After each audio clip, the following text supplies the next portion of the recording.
Professor de Relações Internacionais da USP e da FGV, Eduardo Viola. Professor, muito bom dia. Obrigada por conversar com a gente aqui. Muito bom dia, Muriel. É um prazer conversar com a CNN. O prazer é nosso, professor. Quero muito te ouvir, porque mais cedo a gente falava aqui que 7 países da União Europeia exigiram a publicação das atas de votação. Quero te ouvir sobre qual que é o peso de mais uma pressão internacional contra Maduro, que tipo de peso isso realmente pode ter, ou se não vai fazer diferença alguma para ele e isso vai apenas deixar a Venezuela mais isolada no cenário internacional. Qual que é a sua avaliação, professor? Bom, o problema fundamental, o que tem uma pequena chance de mudar a situação da Venezuela é a mobilização da população na Venezuela. Do ponto de vista internacional, o quadro já está totalmente dado. Isto é, as democracias condenam, piden atas que não existem, obviamente, ou estão sendo fabricados por russos e cubanos, digamos, tá? Mas isso não vai vir, ou virá totalmente fraudado, digamos, tá? Então, e já está, qual é o ponto-chave? É que Venezuela está isolada das democracias, mas Venezuela está apoiada fortemente pelas autocracias. Cuba, em primeiro lugar, embora não é uma potência importante, digamos, Rússia, China, Irã, tá certo? Esses 4 países são decisivos para a sustentação do regime de Maduro. O regime de, por exemplo, então, o que acontece? Maduro não está nem aí para o que falam as democracias, digamos, tá certo? Incluído o Brasil, digamos, tá certo? Por exemplo, o governo brasileiro tem a ilusão de que ainda tem influência na Venezuela, que já teve muita, e teve na direção errada, que foi da consolidação do chavismo e depois do regime de Maduro. Hoje não tem mais, porque o regime de Maduro está claramente parte do bloco das autocracias do mundo. Pois é, professor, quero continuar falando com o senhor sobre esse cenário e essa expectativa para a divulgação das atas, né? Essa divulgação das atas, mais de uma semana depois das eleições, depois de uma grande pressão internacional, inclusive por parte do Brasil, pode mudar algum cenário, levando em consideração que a gente sabe que a oposição está dizendo que as atas que eles tiveram acesso mostram que eles venceram.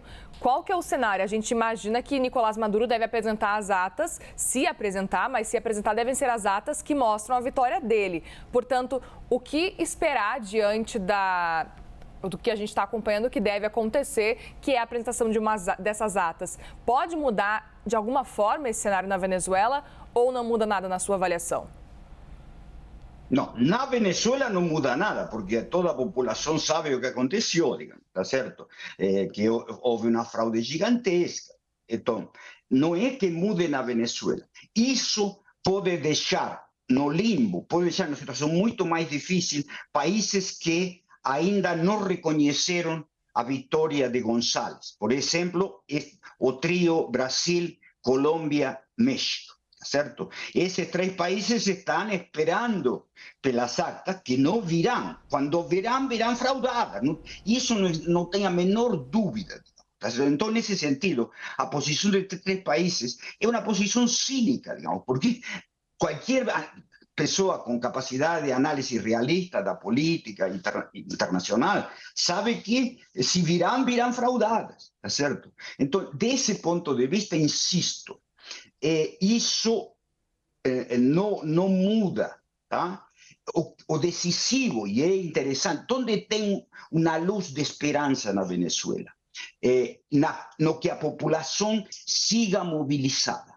Se a população sigue mobilizada por muito tempo, apesar da grande, por exemplo, ontem foi um ato que, apesar da grande repressão e ameaças, intimidação do governo, foi um ato muito importante em Caracas e em outras cidades. Tá certo? Se isso continuar, tá? Aí isso pode mudar a situação interna dos fatores de poder. O fator de poder real das Forças Armadas na Venezuela são as Forças Armadas, absolutamente. E as forças de segurança, milícia bolivariana, coletivo chavista. O que pode acontecer é que, eventualmente, a cúpula das Forças Armadas considere que será melhor aceitar que González como presidente, com um poder mínimo, porque o poder continuará nas Forças Armadas, tá certo? Então, isso é...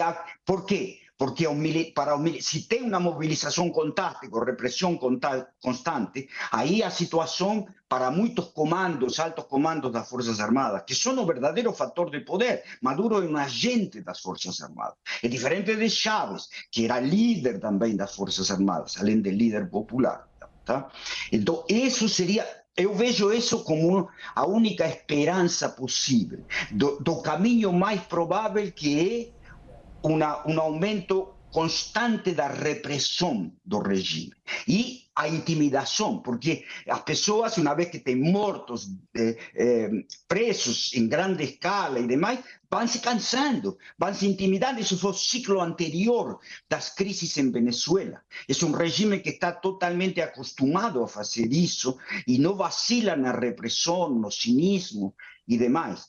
Mas esta vez pode ser que a mobilização seja, que a exaustão com o regime da população seja tão alta que continue, apesar de tudo, digamos, de todos os riscos que significa participar nessas manifestações e demais. E aí, então, a cúpula das Forças Armadas diga para Maduro: olha, Maduro, não dá mais para continuar assim, e reconheça a vitória de González. Porém, González vai ter um poder mínimo. Isso que é importante. Aí haverá alguma negociação, Maduro vai ser anistiado, esse tipo de coisa. Mas, por mais que González esteja na presidência, todo o sistema de poder, as Forças Armadas, a polícia, a milícia bolivariana, os coletivos chavistas, a mídia totalmente controlada, o judiciário totalmente controlado, isso não vai mudar porque González seja presidente. Então, agora sim, qual é a diferença que seria importante? Seria que vai ser um regime mais moderado, ou seja, um regime, digamos, com poder nas Forças Armadas, mas com um González presidente, vai ser um regime mais moderado e muito menos repressivo que foi o de Maduro. Será uma mudança importante na Venezuela. Por quê? Porque nós temos que, ao invés do aprofundamento do autoritarismo, tá certo? Que é a continuidade de Maduro, digamos, tá? E a nova onda de emigração, que pode ser mais 2 milhões de pessoas, nós teremos um regime, digamos, que é mais moderado, tá certo? Mas que não tem capacidade, pelo menos no curto prazo, de mudar a dinâmica profunda de poder na Venezuela. Muito bem, nós conversamos com Eduardo Viola, professor de Relações Internacionais da FGV, da USP. Mais uma vez, professor, obrigada, viu, por conversar com a gente nessa manhã de domingo aqui na CNN. Muito obrigado, Muriel. Obrigada, professor.